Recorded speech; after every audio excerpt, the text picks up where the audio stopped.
আমাদের নেত্রী, বাংলাদেশের গণমানুষের নেত্রী, দেশনেত্রী বেগম খালেদা জিয়ার নিঃশর্ত মুক্তির দাবিতে আয়োজিত আজকের এই সভার মাননীয় সভাপতি, শ্রদ্ধেয় প্রধান অতিথি, বিএনপির জাতীয় স্থায়ী কমিটির সম্মানিত নেতৃবৃন্দ, বিএনপির জাতীয় মহানগরী নেতৃবৃন্দ, বিভিন্ন অঙ্গদল এবং সহযোগী সংগঠনের বিভিন্ন পর্যায়ের নেতা কর্মী, ভাই ও বোনেরা, আসসালামু আলাইকুম। প্রিয় সহকর্মীগণ,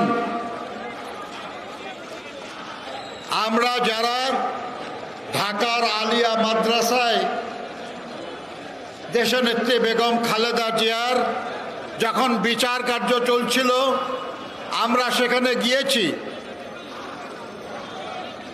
আমরা সবাই দেখেছি যে তার বিরুদ্ধে কোনো অভিযোগ প্রমাণিত হয় নাই। তিনি কোনো তহবিল তসরুপ করেন নাই। কিন্তু অবাক বিস্ময়ে আমরা দেখলাম তাকে 5 বছরের সাজা দেওয়া হলো।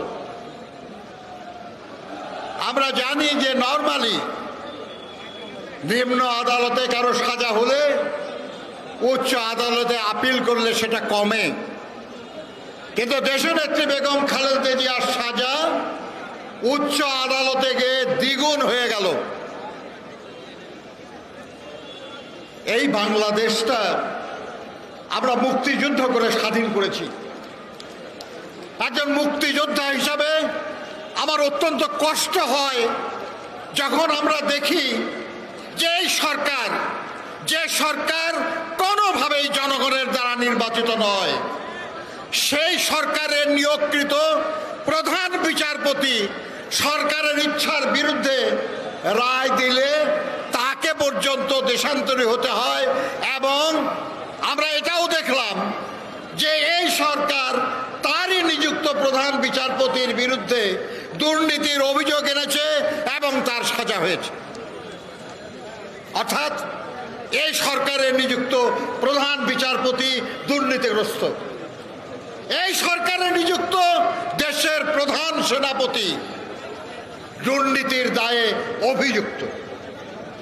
এই সরকারের নিযুক্ত পুলিশ প্রধান দুর্নীতির দায়ে অভিযুক্ত।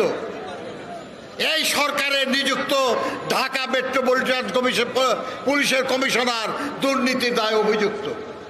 এই সরকার রাজস্ব বিভাগ, যেটা সরকারের অত্যন্ত গুরুত্বপূর্ণ বিভাগ, সেখানকার বড় বড় কর্মকর্তারা দুর্নীতির দায়ে অভিযুক্ত। এই সরকারই তো দুর্নীতির দায়ে অভিযুক্ত। তাহলে যে সরকারের নিযুক্ত এত গুরুত্বপূর্ণ ব্যক্তিরা সব দুর্নীতির দায়ে অভিযুক্ত হয়, তাহলে সেই সরকার দুর্নীতিবাজ নয়? দুর্নীতিবাজ নয় কিনা?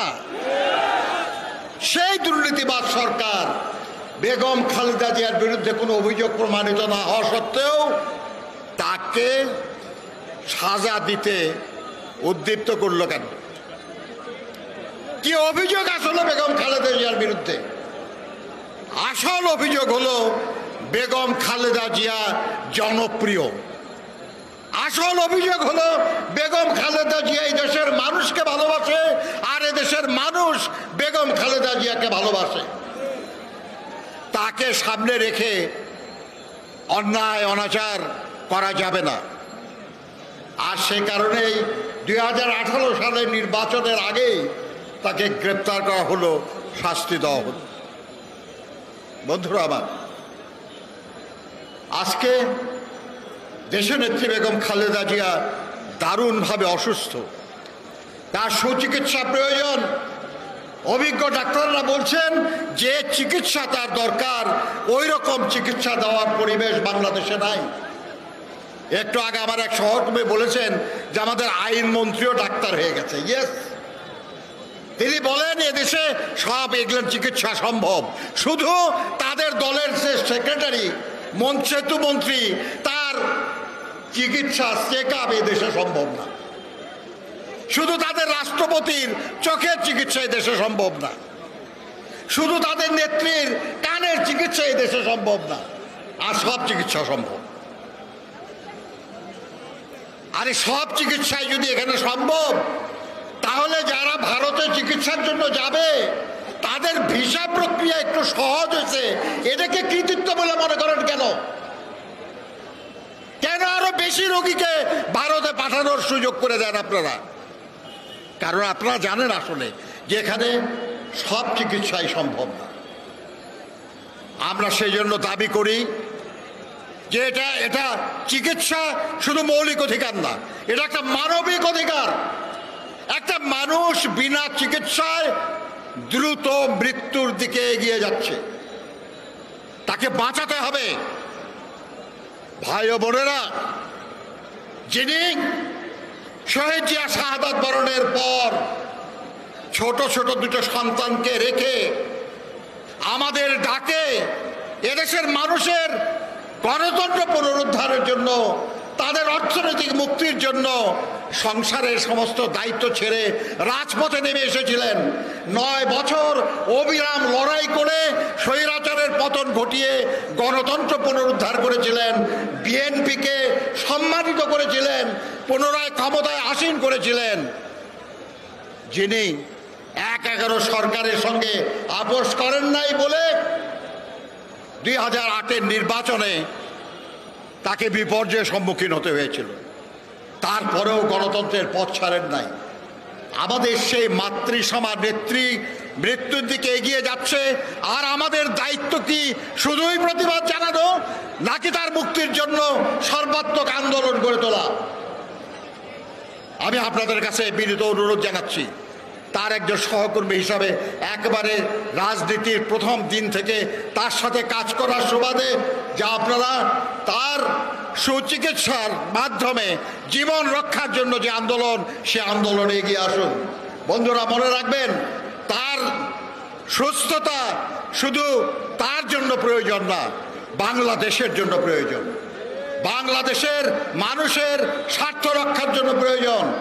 এই যে দ্রব্যমূল্যের ঊর্ধ্বগতি, এই যে দুর্নীতি অনাচার, এই যে দেশের স্বার্থ বিকিয়ে দেওয়ার ষড়যন্ত্র, এর সব কিছুর জবাব একমাত্র গণতান্ত্রিক আন্দোলনের বিজয়ের মাধ্যমে নিহিত।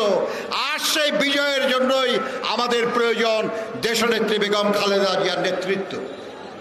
তারেক রহমান সাহেব দিন রাত অবিরাম পরিশ্রম করছেন, কষ্ট করছেন, মানুষের জন্য কাজ করছেন, যোগাযোগ রাখছেন, দলটাকে শক্তিশালী করার চেষ্টা করছেন, বৃহত্তর ঐক্য গড়ে তুলে পেরেছেন।